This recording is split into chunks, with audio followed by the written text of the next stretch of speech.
Good morning, my friends. This is Coffee Talk. Is it getting cold in y'all's area? Y'all's. I'm from Texas. My husband brought me coffee this morning from Starbucks. And then he took off to the fair. Him and his friends go every year. And we have a time that we go by ourselves. And so I was glad that he got out because he doesn't usually go anywhere. And so I've just been sitting here freezing. And then I realized, you know what? I have not done Coffee Talk. And I've been getting so many people writing me and saying, are you going to do it? Are you going to do Coffee Talk? And so, okay. And the reason I'm getting this is because people that wrote to me and sent me the questions, they deserve the answers, right? Remember that I always tell you guys that no question is a bad question. They're all good questions. So keep them coming. And I will be leaving for Sacramento Wednesday. Is it Wednesday? Yes. I get to go see my sissy Tony.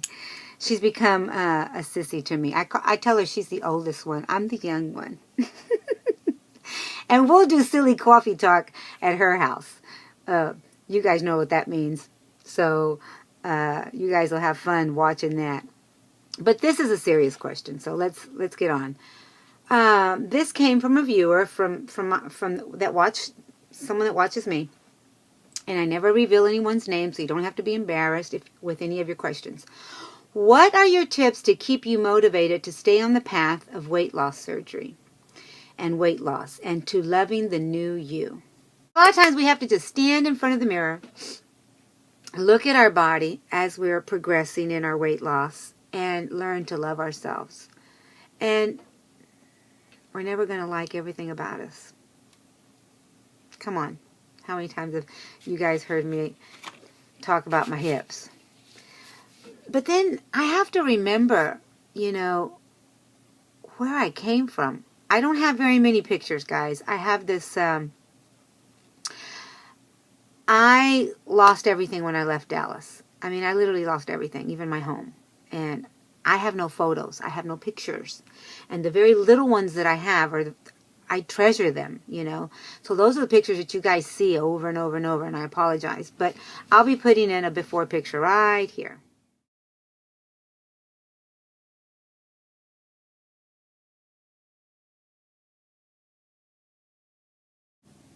I hope I did that right. And I have to remember I'm not that anymore. I'm this. I'm what I am now. I woke up to 160 today. Yay! Lost 1 pound. Don't ask me how I did it.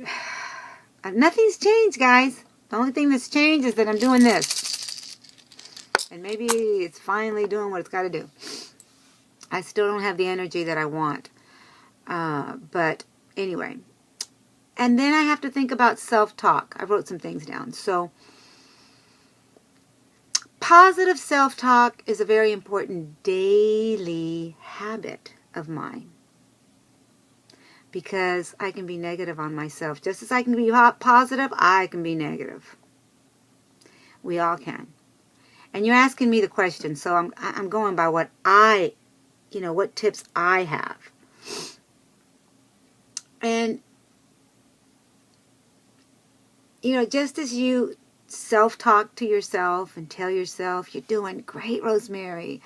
You're looking good. And we all melt like a candle. I can tell you that right now. We begin to lose from the top. That's my dryer if you hear it.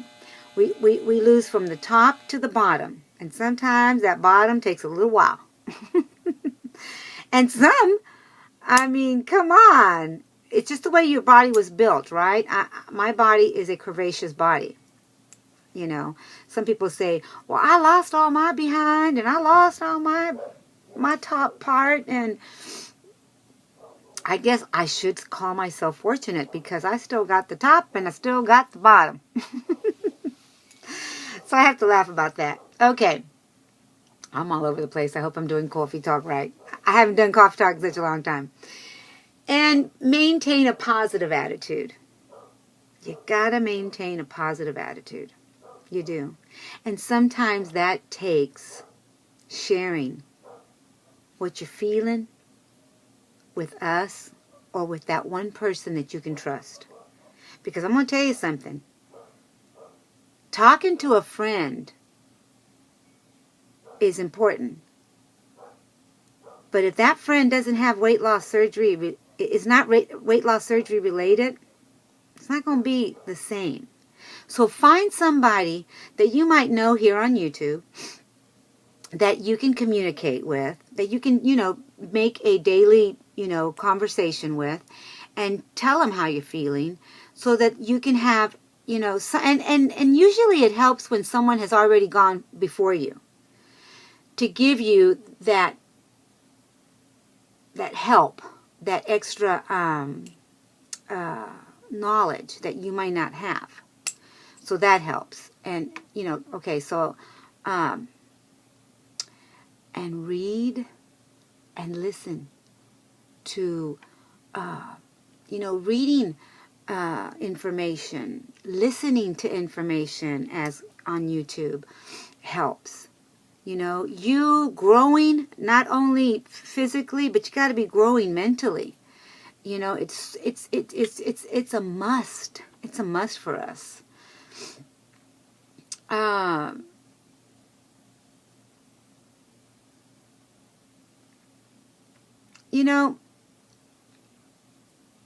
I'm going to tell you this. This may not help you, but it helped me.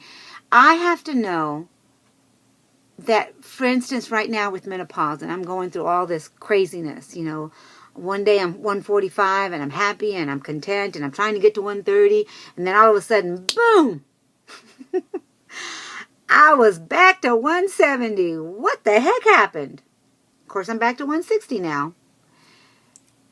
You have to know that in your head, that if that happens, that you are not going to break down and fall apart. You're going to have to know that there's a way out and there's a way to get back to where you were at. And maybe you're not doing anything wrong. Maybe nothing has changed. I just dropped my pills. Menopause happens. I'll pick them up later. But menopause happens. Or you're physically, something happens, and that weight starts to, you've done nothing. You know that you've done nothing wrong. Then you just have to take that, and you're going to have to be stronger up here to know all I can do is daily work. All I can do is step by step. And that's when those friends come in handy. And I've had some really good friends tell me, Rosemary, slow down. I was trying to push myself, even though the doctor told me 15 minutes. I'll tell you why I said 30 minutes here in a minute. He said he wanted me to do 15 minutes every other day, not every day, because I was overexerting myself. And so to come from an hour and a half, I'm sorry about the dogs, guys, but to come from an hour and a half every day to 15 minutes every other day, that's nerve-wracking. I can tell you that right now. That's nerve-wracking. That's like, you just put me to a stop, Doc. I can't do that. There's no way I can do that. So what I was doing, I was pushing myself. I was getting on the elliptical 30 minutes, and then I was walking in place 30 minutes. So I was making myself do an hour, and then I was falling. And I was exerting myself, and I was having more anxiety than I needed. I wasn't following the doctor's advice. Sometimes you just need to follow the doctor's advice. And anyway, I had those two people that I talk to almost on a daily basis bring me a peg down and go, wait a minute, Rosemary. See, because I fall just like everybody else.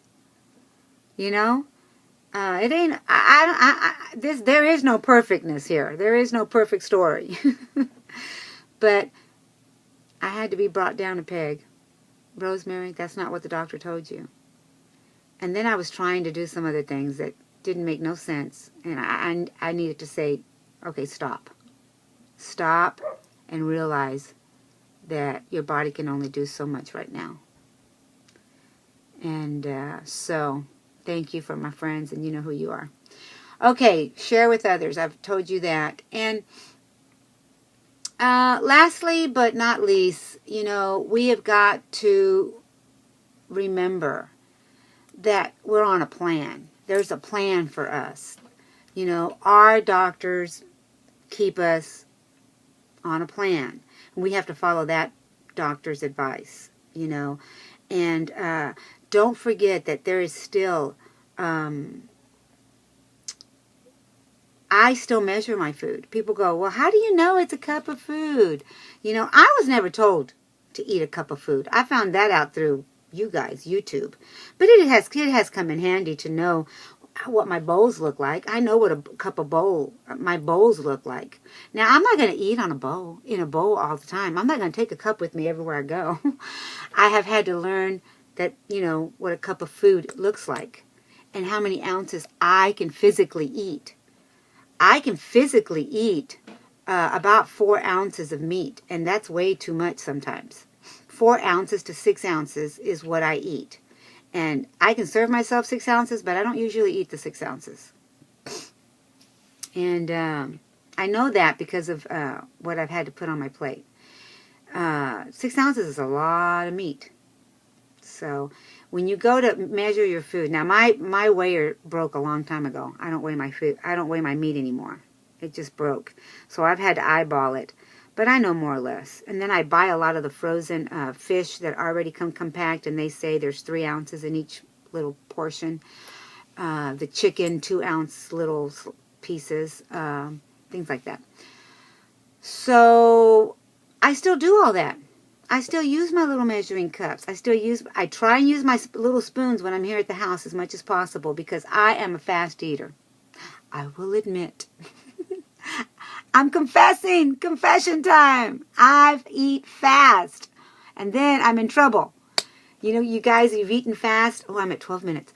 You've eaten fast, and then all of a sudden you feel sick. Well, that's dumping. So I dump a lot because I gobble my food instead. I'm doing my best to sit at the kitchen table when it's time to eat. Look out my window. And every morning here lately, I call my sister when she's having breakfast. She eats right at 8 o'clock. And so when I call her at 8, no, I eat at 8. So when it's 8 o'clock for me, it's 10 o'clock for her. Anyway, because she goes swimming and stuff, and then they don't eat till they get back. But something like that. Anyway, so I'll sit and, you know, at my kitchen table, and we'll converse, and I'll enjoy a bite as we talk. And so anyway, I'm making this way too long. I hope that I could help. Again, the question was to give you, what are your tips to giving you motivation to stay on the path of weight loss and to loving the new you? I have to love who I am, right? You have to love who you are. I'm not trying to be anybody else. I am trying to get to a smaller me because I'm comfortable at a smaller me. You know, I'm 160 today. I am blessed that the scale is going down and not up. And it does do that during the week. Sometimes it goes up. Sometimes it comes back down. It's a mind thing. And my husband, he has gotten on to me several times. Stop getting on that scale. You guys tell me the same thing. So I've learned, I do this.